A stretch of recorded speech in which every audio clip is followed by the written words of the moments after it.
안녕하세요. 마태복음 함께 걷기 워크투게더 박영수 목사입니다. 또 우리 마태복음 복습 이후에 다시 마태복음 18장부터 다시 또 공부를 하려고 합니다. 오늘은 마태복음 18장 1절부터 14절까지 천국 백성의 특징이라는 제목으로 우리 함께 마태복음 18장 말씀을 공부하겠습니다. 먼저 마태복음의 구조를 여러분 잘 기억하고 계시리라 믿습니다. 마태복음 구조를 보시면 중요한 특징 중에 하나가 예수님의 설교와 가르침을 주신 후에 또 반드시 예수님은 사역을 하시고, 그래서 가르침과 행하심의 균형을 이루셨던 것을 우리는 기억하고 있죠.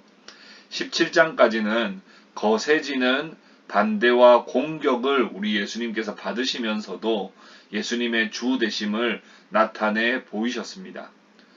오늘 함께 공부할 18장은 다시 예수님께서 교회와 천국 백성의 특징에 대해서 가르치시는 내용입니다. 제자들 가운데서 천국에서는 누가 크니까? 라고 질문을 합니다. 누가 질문을 했는지는 별로 중요하지가 않습니다. 왜냐하면 이 질문은 정도의 차이는 있겠지만 모든 제자들의 관심사였기 때문입니다. 베드로는 아마 내가 예수님의 수제자니 당연히 내가 천국에서 제일 크지라고 생각했을 거예요. 마태는 베드로는 별로 배운 것도 없는데 좀 배운 내가 천국에서 큰 자가 아닐까 그렇게 생각했을지도 몰라요. 예수님의 동생 야고보는 그래도 가족 혜택이 최고지 그렇게 생각했을 거예요. 가룟 유다는 내가 뭐니 해도 돈인데 내가 재정을 담당하고 있는데 라고 하며 가룟 유다는 내가 아마 천국에서 제일 클 것이다 라고 생각했을 겁니다. 요한은 예수님이 날 사랑의 눈으로 늘 바라보는 눈빛을 기억하며 특별히 예수님은 좀 날 사랑하셨어 라고 생각하며 요한은 자신이 어쩌면 천국에서 가장 큰 자라고 생각했을지도 모릅니다. 그때 예수님께서는 어린아이를 하나 불러 세우셨습니다. 실물 교육을 하시는 것이죠. 앞에 있는 어린아이를 가리키면서 천국에 들어가려면 어린아이 같이 되어야 한다라고 말씀하십니다. 하나님의 나라는 상하 관계가 완전히 뒤집힌 나라입니다. 그 천국, 하나님 나라에 들어가려면 어린아이 같이 되어야 한다는 것이죠. 어린아이와 같이 된다는 것은 무엇을 의미할까요? 4절 말씀에 그러므로 누구든지 이 어린아이와 같이 자기를 낮추는 사람이 천국에서 큰 자니라. 자기를 낮추는 사람, 자기를 낮추는 사람이 천국에서 크다. 세상 나라와 하나님 나라가 뒤집혔다는 것이 여기 있습니다. 세상 나라에서는 자신을 자랑하거나 드러내야 큰 자가 됩니다. 양보하거나 자신을 낮추면 무능력자나 소극적인 사람으로 취급받습니다. 그러나 하나님의 나라는 철저히 자기를 낮추는 자가 천국에 들어갈 뿐 아니라 천국에서 큰 자라 일컬음을 받는다고 우리 주님은 말씀하십니다. 이것은 실제로 높은데 낮추는 것을 말하는 것이 아니에요. 자신이 실제로 얼마나 낮은지를 잘 아는 것을 말하는 겁니다. 그저 말로 겸손한 것이 아니라 자신의 연약함을 분명히 알고 또 도움과 은혜 없이는 살 수 없는 존재라는 것을 절실히 깨닫고 실제로 자신을 비천하게 여기는 것을 말합니다. 그런 자가 자기를 낮추는 사람이라는 거예요. 뿐만 아니라 섬기는 사람이 바로 자기를 낮추는 사람입니다. 자신이 섬김을 받으려고 하는 것이 아니라 늘 낮은 곳에서 섬기는 사람입니다. 5절 말씀에 또 누구든지 내 이름으로 이런 어린아이 하나를 영접하면 곧 나를 영접함이니. 여기서 어린아이 하나는 단순히 어린이 사역을 해야 한다, 어린이 하나를 영접해야 한다 하는 말이 어린이 사역을 해야 한다는 말이기도 합니다. 뿐만 아니라 단순히 어린이 사역뿐 아니라 약하고 소외된 자들을 의미하는 거예요. 가난하고 외롭고 힘이 없고 소외된 자들을 내 이름으로, 그러니까 예수님 때문에 예수님의 명령을 받들어 한다는 거고, 영접한다라고 하는 이 데코마이라는 말은 환영하고 맞이하고 섬기는 걸 말합니다. 그러니까 그런 자들을 섬기면 그것은 주님을 섬기는 것과 같기에, 그런 어린아이와 같은 자들을 섬기는 자만이 진정한 천국의 백성이며 천국에서 크다 칭찬을 받을 것이라고 우리 주님은 말씀하십니다. 어떤 면에서 이 크다라고 하는 개념 자체가 어쩌면 지극히 세상적인 개념일 수 있습니다. 그래서 하나님의 나라는 세상과 완전히 뒤집힌, 전복된 완전히 새로운 세상임을 기억하고, 이 세상에서의 개념을 계속 천국에 대입하는 것은 결코 바람직한 생각이 아닐 것입니다. 오직 성경을 통하여 계시하신 하나님의 나라의 방식, 하나님 나라의 체질로 우리가 새롭게 태어나야만 하는 것이죠. 우리 예수님은 제자들에게도 그것을 요구하시는 것입니다. 6절로 넘어갑니다. 누구든지 나를 믿는 이 작은 자 중 하나를 실족하게 하면 차라리 연자 맷돌이 그 목에 달려서 깊은 바다에 빠뜨려지는 것이 나으니라. 여러분, 오늘 예수님께서 말씀하시는 것 가운데 중요한, 아주 심각한, 아주 위험한 죄를 하나 말씀하시는데, 그게 바로 뭐냐면 실족하게 하는 죄입니다. 실족하게 하는 죄. 실족하게 하는 것은 다른 성도에게 특별히 영적으로 피해를 끼치는 것을 말합니다. 우리의 믿음 없는 행동이나 불경건한 삶의 모습을 통해서 다른 사람에게 상처를 주어 믿음에서 떨어지게 하는 것은 명백한 죄에 해당합니다. 한 성도 한 성도가 너무 소중하기 때문에 그래요. 그런데 특히 나를 믿는 작은 자 중에서, 이렇게 말씀했죠. 이것은 예수님을 믿는 어린이, 이 어린이뿐만 아니라 예수님을 믿지만 아직 믿음이 연약한 자, 예수님을 믿지만 소외된 자들, 그런 사람 한 사람을 정말 소중히 대하고 그 사람에게 어떻게 해서든지 늘 신앙의 본이 되기를 힘써야 합니다.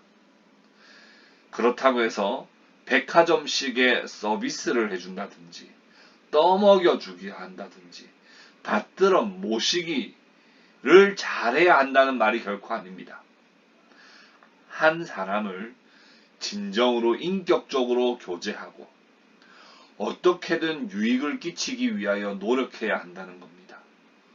오늘날 교회가 여전히 세상의 기준대로, 오늘날 교회도 세상과 전혀 다를 것이 없이 부자나 힘 있는 자들에게 관심을 보이고, 배우지 못하거나 가난하고 특별히 사교성이 떨어지는 자는 교회에서조차도 외면당하는 경우가 많습니다.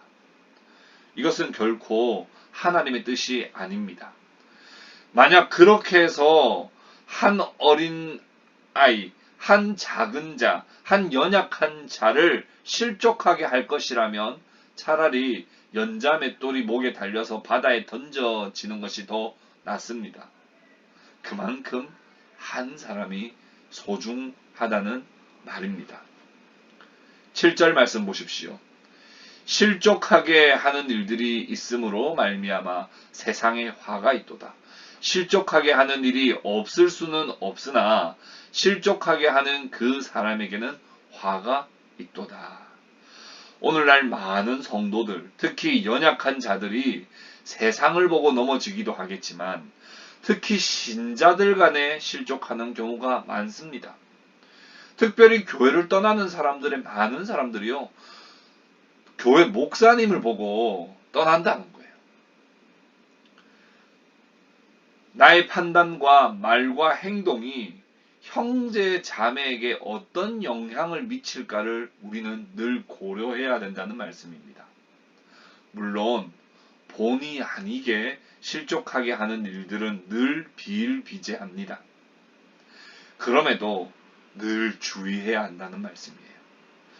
그런데 누구 때문에 누가 실족했다, 쟤 때문에 제가 실족해서 교회를 떠났다, 이런 말을 성도들이 흔히 하는데 그런 말을 하는 것도 주의해야 합니다. 그것은 정죄가 되고 더 큰 갈등과 상처를 일으킬 수 있기 때문입니다. 8절, 9절 말씀을 보겠습니다. 만일 내 손이나 내 발이 너를 범죄하게 하거든 찍어내 버리라. 장애인이나 다리 저는 자로 영생에 들어가는 것이 두 손과 두 발을 가지고 영원한 불에 던져지는 것보다 나으니라. 만일 내 눈이 너를 범죄하게 하거든 빼어내버리라. 한 눈으로 영생에 들어가는 것이 두 눈을 가지고 지옥불에 던져지는 것보다 나으니라. 무엇이 더 낫느냐 하는 거예요. 어느 것이 더 좋으냐, 양자택일을 하라는 겁니다. 범죄하면서 살다가 지옥에 가는 것이 좋으냐, 아니면 손발이 잘리고 눈이 빼어내는 것과 같은 고통이 있지만 죄와 싸우고 죄를 이기고 절제하고 쾌락에 빠지지 않고 살다가 천국 가는 것이 좋으냐, 뭐가 더 좋으냐, 양자택일 하라는 겁니다. 여러분, 어떤 것이 더 좋습니까? 당장만 생각한다면 내 손과 발이 잘리지 않고 그냥 계속해서 죄 지으면서 손발 자를 필요도 없이 사는 게 좋겠죠. 그러나 그런 사람은 반드시 지옥에 떨어집니다. 그러나 매일매일 삶 속에 절제하고 매일매일 하나님 말씀 묵상하며 회개하고 자신을 돌아보는 삶을 사는 가운데 손발이 잘리는, 눈이 빼어져가는 그런 고통이 있다 할지라도 죄와 싸우고 죄를 이기면 반드시 천국에 들어간다는 거예요. 여기서 근데 손과 발을 다 찍어내 버리라 라는 말은 문자대로 해석하는 것은 옳지 않습니다. 그러나 그 정도로 죄를 미워하고 그 정도로 죄와 타협하지 않는 의지를 말하는 겁니다. 유혹의 근원을 완전히 제거해야 함을 의미합니다. 10절 말씀 보십시오. 삼가 이 작은 자 중에 하나도 업신 여기지 말라. 계속 반복되죠. 정말 한 사람을 참으로 귀중하게 생각하고 교제할 때, 늘 유익을 주기 위해서 힘쓰고 살아갈 때, 그때 진정한 천국이 되는 것이고 우리 가운데 진정한 천국 백성의 삶을 살아가게 된다는 거예요. 그러나 의도치 않게 실족하게 할 수 있습니다. 그러나 늘 조심해야 된다는 것이죠. 여기서 업신여긴다는 것은 이 카타프로네오라는 말인데 look down on 이 깔보는 거죠. 무시하는 태도를 말합니다. 아무리 말은요 예쁘게 할 수 있다 하더라도 태도 자체가요 나보다 좀 더 못한 사람이다, 나보다 열등한 사람이라고 하는 그런 태도를 가지는 것 자체를 말합니다. 그렇게 작은 자 중에 하나도 업신여기지 말아라는 거예요. 왜요? 천사들이 하늘에서 하늘에 계신 내 아버지 얼굴을 항상 배웁는다는 거예요. 무슨 말입니까? 천사들을 통해서 하나님께 다 그렇게 하는 거 보고가 들어간다는 거예요.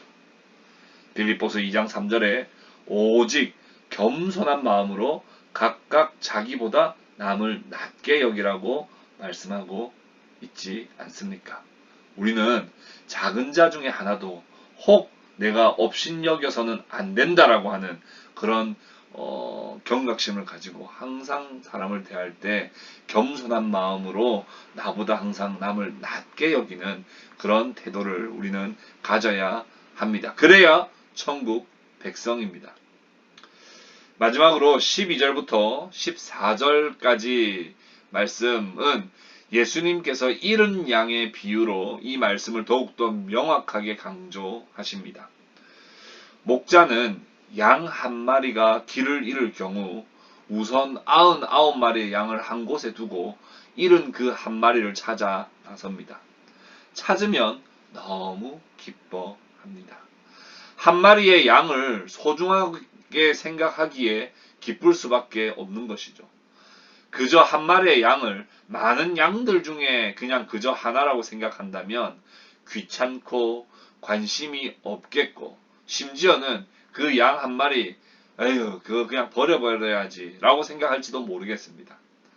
그런데 한 마리 한 마리를 정말 소중하게 생각하고 인격적으로 대한다면 당연히 기쁜 것이죠. 잃어버린 양은 하나님 나라, 곧 교회에 속한 성도 한 사람을 의미합니다.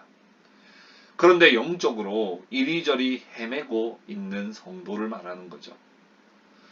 하늘에 계신 아버지의 뜻은 방황하는 성도를 찾아서 교회 안으로 다시 들어오게 하는 것이 바로 하나님 아버지의 뜻입니다. 그렇다면 교회와 하나님 나라 백성들은 다른 성도들을 실족하게 하지 않기 위하여 늘 주의하고 유익을 끼치기 위하여 노력해야 될 뿐만 아니라 서로를 돌아보아 믿음의 공동체에서부터 떨어져 나가 있는 혹은 방황하고 있는 자들을 다시 공동체 안으로 들어와 머물도록 독려하고 찾아 나서야 합니다. 14절에 이와 같이 이 작은 자 중에 하나라도 잃는 것은 하늘에 계신 너희 아버지의 뜻이 아니니라.